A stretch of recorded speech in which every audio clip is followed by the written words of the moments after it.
जय जिनेंद्र, कैसे हैं आप सब। आरज़ू आकाश में आप सभी का फिर से स्वागत है एक नई वीडियो में नई जानकारी के साथ। और आज के जानकारी में आपको बताने वाली हूँ नवरात्रि के बारे में। नवरात्रि, शारदीय नवरात्रि कब शुरू हो रही है और घट स्थापना का समय क्या रहेगा, और इस बार माँ भगवती किस वाहन पर सवार होकर आ रही हैं और हमारे लिए कैसे सौभाग्यशाली ये समय होने वाला है। सारी जानकारी आपको इस वीडियो के माध्यम से आगे मिलने वाली है, तो वीडियो के अंत तक बने रहिएगा। तो सबसे पहले तो आप ये जान लीजिए कि इस बार नवरात्रि बहुत ही दुर्लभ संयोगों के साथ आ रही है। बहुत दुर्लभ संयोग बन रहे हैं, 3-3, 4-4 योग एक साथ बन रहे हैं। घट स्थापना का जो समय रहेगा बड़ा ही शुभ रहने वाला है। तो जो समय यहाँ पर बताया जाएगा उसी समय पर आप अगर घट स्थापना करेंगे तो अति शुभ रहेगा। आपकी सभी मनोकामनाएं माँ भगवती बहुत शीघ्र से अति शीघ्र सुनेंगी, आपकी मनोकामनाएं पूर्ण होंगी। क्योंकि जब शुभ समय में किसी कार्य की शुरुआत होती है तो वो आगे आगे शुभ शुभ ही होता रहता है। तो बहुत ही दुर्लभ संयोग बन रहे हैं, ज़रूर जानिएगा इनके बारे में, क्योंकि ऐसे संयोग एक साथ बड़े ही लंबे समय के बाद आते हैं और जब ये आते हैं तो अपने साथ ढेरों खुशियाँ लेकर आते हैं। तो आदि शक्ति माँ भवानी, माँ दुर्गा का ये शारदीय नवरात्रि का महापर्व 26 सितंबर 2022 से शुरू होने जा रहा है।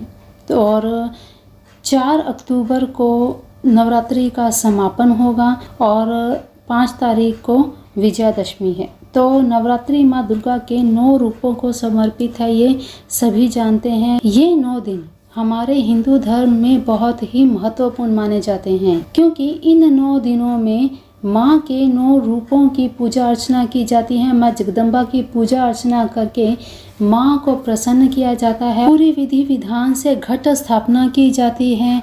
कोई शुभ कार्य करना चाहें तो वो भी कर सकते हैं, क्योंकि नवरात्रि के पावन दिनों में कोई भी कार्य, इस समय में आप कुछ भी बिना, ये अबूझ मुहूर्त होते हैं, इस समय में आप कुछ भी करें शुभ ही शुभ होगा। नवरात्रि में रामचरितमानस का पाठ भी किया जाता है। माँ भगवती के साथ साथ श्री राम का पूजन अर्चना भी चलती है और शाब्र मंत्रों का उच्चारण इस समय में बहुत किया जाता है, क्योंकि इस समय में किए गए मंत्र जाप सिद्ध हो जाते हैं। जब इन 9 दिनों में कोई ऐसे शुभ कार्य किए जाते हैं तो वे सफल इसीलिए होते हैं क्योंकि हर तरफ माँ की जय जयकार होती है, माँ की आराधना होती है, और ये सारी शक्ति का जो ये समावेश है ये हमारे मन और कार्यों पर शुभ प्रभाव डालती है, तो जिसकी वजह से हमारे कार्य सफल होने लगते हैं। तो चलिए अब जान लेते हैं माँ इस बार किस वाहन पर सवार होकर आ रही हैं।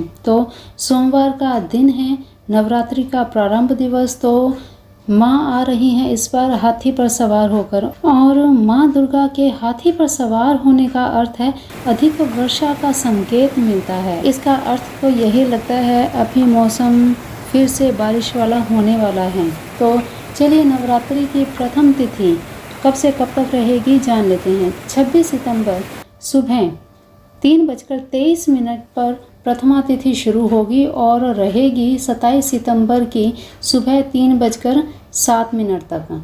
तो चलिए अब जान लेते हैं 3-4 जो महायोग बन रहे हैं कब से कब तक और किस प्रकार बन रहे हैं, जो इस दिन को और भी शुभ बना रहे हैं। तो इस बार नवरात्रि के इस प्रथम दिन पर बन रहे हैं अमृत सिद्धि योग, सर्वार्थ सिद्धि योग, शुक्ल योग और ब्रह्म योग। 4-4 योग एक साथ बन रहे हैं और दिन है सोमवार का। बहुत ही शुभ योग है। इस समय में नवरात्रि की प्रथमा तिथि पर आप कोई शुभ कार्य करना चाहें आप कर सकते हैं। कोई भी वाहन, मकान, ज़मीन आदि खरीदना चाहें तो वो भी आप कर सकते हैं। देखिए इस बार यहाँ आपको एक चीज़ बता दें कि अगर आपके मन में कोई ऐसा स्थान है, कोई ऐसी जगह है, कोई प्लॉट है जो आपकी नज़र में है कि आप उसे खरीदना चाहते हैं, इस बार आप एक काम करें, घट स्थापना का समय बताने से पहले आपको ये चीज़ इसलिए बता रही हूँ ताकि आप ये चीज़ ध्यान रखें। घट स्थापना के दिन जिस प्लॉट को आप खरीदना चाहते हैं या जिस मकान को, घर को आप खरीदना चाहते हैं, वहाँ से एक थोड़ी सी मिट्टी ले आएं। मिट्टी ला करके एक कांच की शीशी में उसे डाल दें। जब आप घट स्थापना करते हैं उस समय घट स्थापना करने के बाद उस शीशी को, मिट्टी की उस शीशी को घट स्थापना के घड़े के पास में रख दें। जैसे ही 9 दिन तक पूजा अर्चना होगी और ये मिट्टी इतनी एक्टिवेट हो जाएगी, प्रभावशाली हो जाएगी, इस मिट्टी को नवरात्रि के आखिरी दिन, कलश विसर्जन के दिन, जब आप कलश का विसर्जन करते हैं उस समय इस शीशी को आप उठाएं और ये मिट्टी ले जाकर उसी स्थान पर, वहीं पर पूरे प्लॉट में आप फैला दें। ऐसा उपाय करने से निश्चित ही वो ज़मीन जल्द से जल्द आपकी होकर ही रहेगी। तो बहुत ही कारगर और बड़ा ही ये सटीक उपाय है, इसे आप ज़रूर कीजिएगा अगर आपके मन में इच्छा है कि आप वो ज़मीन या वो घर खरीदना चाहते हैं। तो चलिए अब बात कर लेते हैं अमृत सिद्धि योग, सर्वार्थ सिद्धि योग और बाकी भी जो योग बन रहे हैं उनका समय क्या रहेगा। देखिए, सर्वार्थ सिद्धि योग और अमृत सिद्धि योग दोनों एक ही समय पर बन रहे हैं। 26 सितंबर 2022 को सुबह 5:55 से लेकर सूर्य उदय तक। फिर इसके बाद 26 तारीख को ही शुक्ल योग रहेगा सुबह 8:03 तक। फिर इसके बाद ब्रह्म योग शुरू हो जाएगा और ब्रह्म योग रहेगा 27 सितंबर के सुबह 6:42 तक। तो पूरा दिन 26 तारीख को पूरा दिन ब्रह्म योग रहेगा और सुबह सूर्योदय तक रहेगा अमृत सिद्धि और सर्वार्थ सिद्धि योग। तो चलिए अब जान लीजिए नवरात्रि घट स्थापना का शुभ मुहूर्त क्या रहेगा। 26 सितंबर 2022 को देखिए, यहाँ पर आपको 2 समय बता रही हूँ, एक सुबह का समय रहेगा और एक रहेगा दोपहर का समय।